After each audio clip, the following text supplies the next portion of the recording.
Welcome back, friends. Let us continue with our discussion with positive organizational scholarship.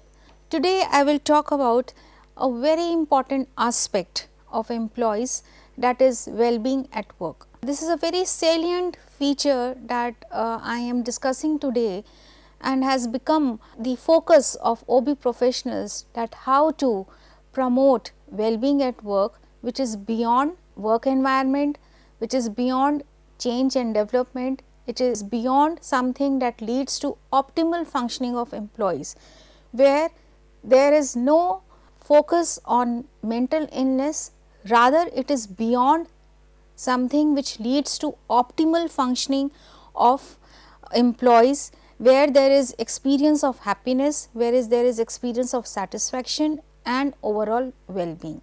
So, when we are talking about employee well-being, it is a subjective global judgment of the quality of work experiences, how an individual perceives his job on an overall basis. It is a global concern, it is not about any particular organization in India or any particular organization at international level. It is a global issue that currently every organization is focusing on, that is well-being at work. When we are talking about well-being in work, it constitutes a number of factors. The main is well-being of employees, which is a subjective global judgment of the quality of work experiences, and it is a key factor in determining and in the organization's long-term effectiveness. Why? Because a happy worker is a productive worker. When an employee is not happy with his work, then the productivity level or performance level cannot go at par. So, considering employees as human beings first of all, and the most salient social creatures in this world, will actually enable organizations to foster well-being at work.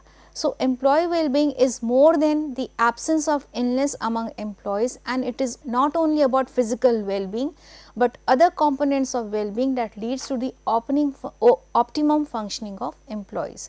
So, it refers to all aspects of working life, which includes quality and safety of the physical environment, to how workers feel about their work, their working environment, the climate at work and work organization. So, when all these factors are combined together, so it should not only foster about well-being of the organizations in terms of tangible benefits, it should also lead to well-being of employees in terms of mental health, that what practices are actually enhancing the mental health, it is reducing the mental illness of the employees. So, well-being at work concerns the overall sense of happiness and the physical and mental health of the workforce. There should be reduced psychosomatic symptoms among employees. It should foster more psychologically safe environment where support is there, at the same time work environment is also supporting. So, investing in employees' well-being can lead to increased resilience, better employee engagement, reduced sickness, absence and higher performance and productivity. That means, only tangible benefits should not be the focus when we are talking about well-being at work. It should focus on absence of illness among employees. So, when we are talking about well-being, so I have just given a brief idea that what well-being at work constitutes. But let us go into details where we can talk about some root identification of this term, that how this term has evolved. So, if I talk about this term as well-being, it has derived from two general perspectives.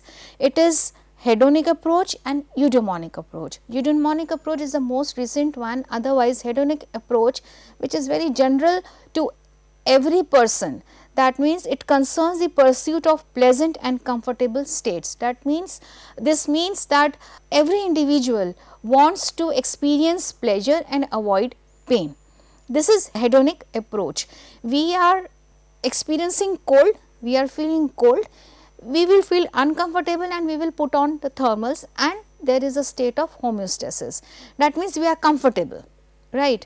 Now, eudaimonic approach is something which concerns living a good life and being fully functional. Now, here living a good life and fully functional means that to what extent you are not only contributing to the society, but you are contributing to your own growth as well, where you have autonomy, where you have mastery, where you are maintaining positive relations with others, where you have a purpose for your own and for others, and there is self acceptance. That means to what extent you feel yourself to be accepted in a group, in a society, by the other members.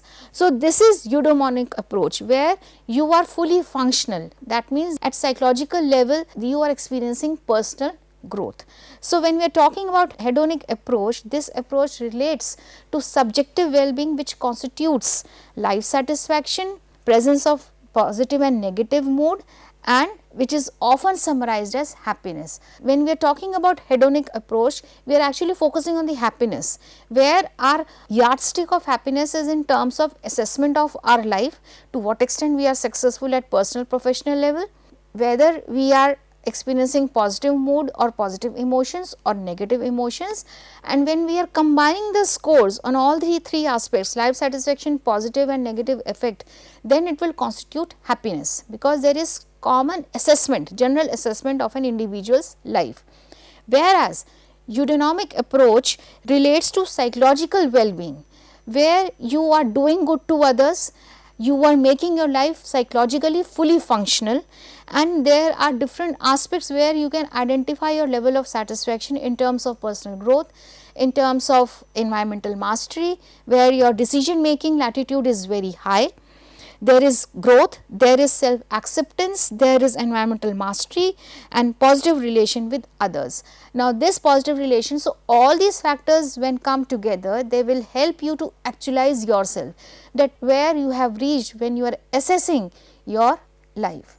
Now, this eudaimonic approach is being applicable even at work these times, and they have identified another approach for eudaimonic approach, that is self determination theory, where relatedness, competence and autonomy play in tune. That means competence, ability to control the environment, relatedness, to what extent we can relate ourselves to the environment, and competence, to what extent we have the ability to perform. So, when these three factors are melding, then the person feels highly fulfilling and experience well-being. So, when we are talking about two general perspectives of well-being, it is about hedonic or eudaimonic approach, which also constitutes psychological well-being and self-determination theory. So, these are a little bit detailed aspects where certain famous researchers have worked on these concepts. So, if we talk about hedonic approach, it focuses on happiness and views well-being in terms of pleasure attainment and pain avoidance. So, the evaluation of the pleasure or pain continuum in human experience relates to subjective well-being, that is life satisfaction, positive mood, negative mood, which leads to happiness. The other is eudaimonic approach, which is focused on meaning and self realization or self actualization, that where you stand at the end of the day, how much you are contributing to the world, how much you are contributing to yourself, which makes you highly functional, because doing good is a very difficult task. So, this concept is being implemented, executed at workplace. So, this approach views well-being in terms of the degree to which a person is fully functional. It includes aspects such as autonomy, personal growth, self-acceptance and positive relatedness of human actualization. So, according to Seligman, the fulfillment of these needs is essential for psychological growth, integrity, well-being and experiences of vitality. Here vitality means the significance, the salience, that why we are into this job, why I am doing a particular work. So, that is salience, the vitality, the significance, that why I am doing this job. So, this is the eudaimonic approach to well-being. So, this conceptualization of eudaimonia is consistent with the self-determination theory also, which is a macro theory of motivation. So, this focus on the basic need theory, that when three innate psychological needs, that is autonomy, competence and relatedness are fulfilled, individuals experience well-being. So, the concept of employee well-being at work promotes advantages to organizations by having a healthy workforce. Therefore, the dynamics of well-being at work are pivotal in understanding the different domains that affect the quality of life at work. So, we can define well-being at work, which concerns on overall sense of happiness, and the physical and mental health of the workforce. However, the more restricted concerns is job related well-being, thus that is individuals' feelings about themselves in relation to their job. So, there is a thin line difference that even today when well-being at work is being talked about at workplaces, their more concern is job related well-being in terms of pay, colleagues or supervisors, working conditions, job security, training, involvement, decision making, team working and the nature of work that has been assigned. So, if employees are working in a stress free and physically safe environment, this can be rewarding and exciting and proposes that joy filled workplaces improve financial performance. That means financial performance can be enhanced based on job factors, but how about the psychological functioning, where optimum functionality is very important. So, well-being at work has been focused from different perspective in today's scenario. Cooper has identified an overview of the key factors that influence well-being at work. So, they have talked about economic environment, workplace environment, home, family or work-life balance. Now, when we are talking about workplace environment, they have focused on managerial style, participation and control, skill utilization and variety, workload and workplace, identity, social support and hours or schedule of commuting. So, these are completely focused on the workplace factors, right. Now, factors which are contributing will lead to positive well-being, factors which are leading to negative results at workplace, then it leads to negative well-being. So, that means the assessment of an individual employee based on these factors will define work satisfaction, life satisfaction and well-being at work, that to what degree and to what length these factors are regulating at the same time and how workers are responding to these factors and is affecting their psychology. So, this is the Cooper's model of key factors that influence well-being at work. At the same time, organizational practices have fostered some practices and different kind of models that how well-being can be identified at work. So, a model again which was proposed in 2008 where improving health and well-being at work was focused while focusing on the mental capital. So, here mental capital has been referred to a person's cognitive and emotional resources, that how a brain is able to process information in terms of learning and thinking and includes emotional intelligence, interacting with others and resilience in the face of stress. So, these are the psychological factors contributing to mental capital, but on what basis this mental capital can evolve at workplaces based on certain practices and policies.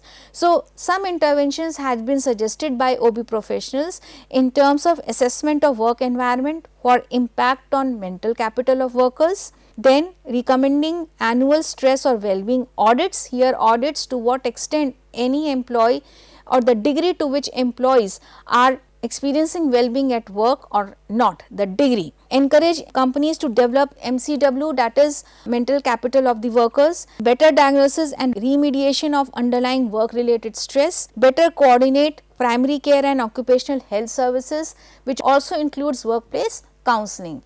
Currently, every organization has workplace counseling centers to understand and identify emotional problems, stress level issues, so that they can be curbed by the counselors and employees or workers can resume at normal level. Improving the working relationship between occupational health providers and employers, develop more sophisticated ways of flexible working, right to request flexible work for all employees with children at or below the age of 18. That means to foster work-life balance. Right to request flexible work for all employees, enhancing the rights of the employees. So, this also constitutes well-being at work. Improve managerial competence in providing healthy workplaces. That means what competencies, what policies and procedures can bring the optimal functionality within employees. Training to gain scheme, that is 50-50 funding to encourage companies to train managers in social and interpersonal skills. Now, this also constitutes that sometimes employers give enough space and window to the employees even to move out of the organization and grasp more skill and knowledge by granting them more fellowships and then come back to join their work. So, this enhances not only the skills of the employees, but employees also experience a sense of personal growth, self acceptance, environmental mastery and autonomy, because they have the liberty to take certain decisions on their own while securing their jobs. Raise the profile of mental health and well-being at work, that is focusing more on the importance, while employees also understand that what is the significance, salience of mental health and well-being. So, making them aware is also an important aspect as an intervention to foster well-being at work, and create a workplace commission to promote well-being in the workplace. So, these interventions, strategies and policies foster well-being where the person as an employee experiences happiness at work. As I mentioned earlier that a happy worker is a productive worker. Now, when we are talking about well-being at work, let us come to one of the most recent developed model, well-being model by Seligman. It has been executed at workplaces at different levels in the organizations, and how role of positive organizational scholarship has immense significance in organizations. So, Martin Seligman has identified a well-being model known as Seligman's PERMA model. It is an acronym which indicates positive emotions, engagement, relationship, meaning, meaningfulness and accomplishment. So, these are all the psychological aspects of human behavior which has been compiled in a form of model by Seligman, and how this model is contributing to foster well-being at work. So, considering that most people spend half of their waking hours at work, it is important that work is as fulfilling as possible. That is so important to understand, because when half of the life of an individual is spent as an employee in organizations, then it becomes important to understand the significance of well-being at work in an employee life. So, engaged and happy employees are inevitable to an organization. They are engaged and motivated, excited to go to work each day and spread their positive energy throughout the workplace. That means positive spiral must exist in any organization, which is possible only when well-being becomes a focus of the organization. So, positive psychology can be a significant contributor to employees' happiness at work. Positive psychology focuses on what makes life most worth living. It considers how people can build the best life they can for themselves by including the positive aspects and minimizing the worst. By including the positive aspects means positive spirals or positive dispositions of behavior, and minimizing the negative aspects of behavior. We cannot erode the negative aspects of human behavior at work, but definitely we can minimize to a certain level. So, positive psychology studies have demonstrated how positive emotions are linked to numerous benefits, including improved health, well-being, longevity and a great quality of life at work. So, PERMA model developed by Martin Seligman identifies 5 essential elements of psychological well-being. It is positive emotions, engagement, relationship, meaning and accomplishment, which makes PERMA. It is an acronym. So, these ideas can be put into in the workplace to improve employee happiness and well-being. So, this is the model, and how natural it is for individuals to continuously seek for what makes them happy regardless of their age, orientation and status. A middle manager, maybe a manager at entry level is much more happier than a middle level, or a middle level manager is much more happier than the higher official. It is an individual's adaptation to the work life, how they perceive, what meaning they make out based on their emotions, based on the level of their engagement, based on the relationship they maintain with their co-workers, based on the meaning they generate in terms of joy, pleasure they get out of that job and achievement. So, when these factors are involved to assess the job, then it leads to well-being. So, if we talk about positive emotions, then it can be stimulated by expressing appreciation and gratitude to the employees or to the employer. That means it is reciprocating. Employers should appreciate any performance, and at the same time the employee should also be thankful or grateful to the employer who have given them a platform to enhance their performance, learn new skills, unlearn certain behaviors which can help them to grow. So, these kind of behaviors when are being fostered, then it actually leads to generation of positive emotions. When two parties, employer and the employee, they are reciprocating with positive emotions, then actually there is positive upward spiral. This is the significance of positive emotions in the PERMA model. The other is engagement. It leads to a concept of flow, which we have already discussed in our previous discussions, that includes the loss of self consciousness and complete absorption in an activity.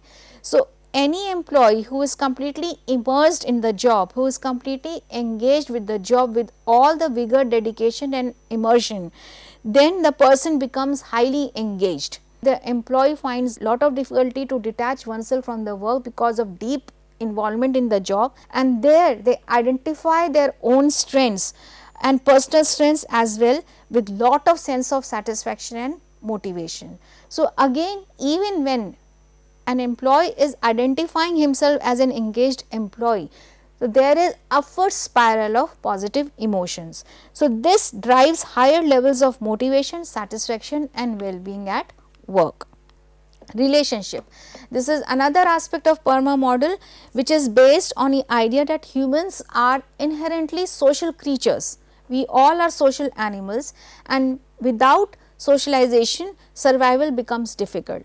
So, exchanging emotions with each other will help to reduce the stress levels, and organizations can encourage employees to be social inside and outside work, which encourage more social connections. So, the more there is interaction, positive interactions among employees, the more relationships become sturdy, the more relationship become grounded, deep rooted, where exchanges are positive and there is more realization of emotions of each other.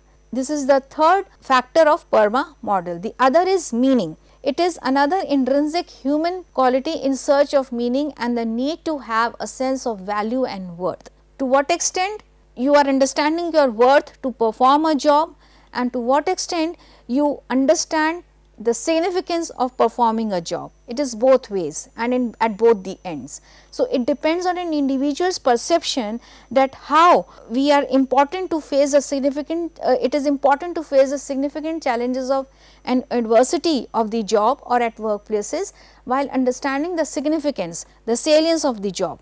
It is important to perform, it is important to me to perform a difficult task, and what meaning I will get. Any adversity you have crossed, you have faced, any challenge one has faced to perform the job, the outcome which is positive will add meaning to one's own performance. So, when an organization can clearly show employees the end result of their efforts, it can make work more rewarding and meaningful. And the last is accomplishment. Accomplishment in PERMA model is also known as achievement, mastery or competence. Mastery is very important to understand, specifically in when it comes to eudaimonic well-being or well-being at work, that mastery here is to what extent you have the ability to take decision on your own, you are more empowered, and that empowerment will make you or encourage you to take the right action, which will lead to accomplishment of the goal. So, it is a result of working toward and reaching goals, mastering an endeavor. That means you have developed that skill and decision making to perform a task in a very efficient and effective manner, and have self motivation to finish that what you set out to do. So, this contributes to well-being because individual can look at their lives with a sense of pride.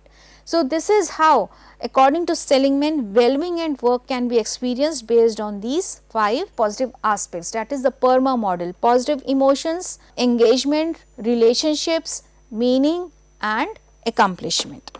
Thus, we can conclude that while the PERMA model provides an excellent framework for well-being at work, rewards are another component that should not be forgotten. This connotes that when intangible and tangible rewards are coming all together, it actually leads to well-being at work.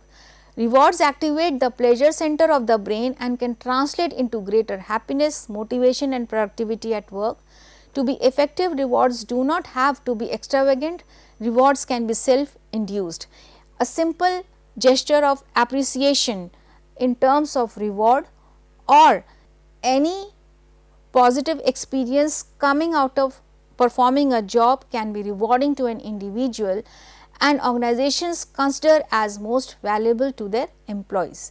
So, most organizations focus on the financial rewards, but rewards like flexible working hours or an extra vacation day may be more valuable to employees.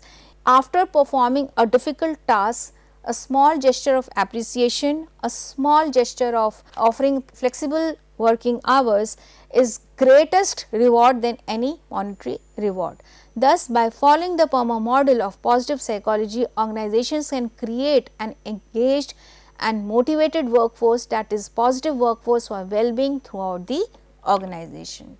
So, this is how well-being has become so important, because we all are human beings first of all, then only we can be employee. So, when organizations are considering employees as human beings, as social creatures of highest level, then considering employees as human being, then certain behavioral dispositions have to be modified in a way that fosters well-being at larger level. So, this is the importance of well-being at work. We are through with this discussion. I will continue in the next class. Thank you so much.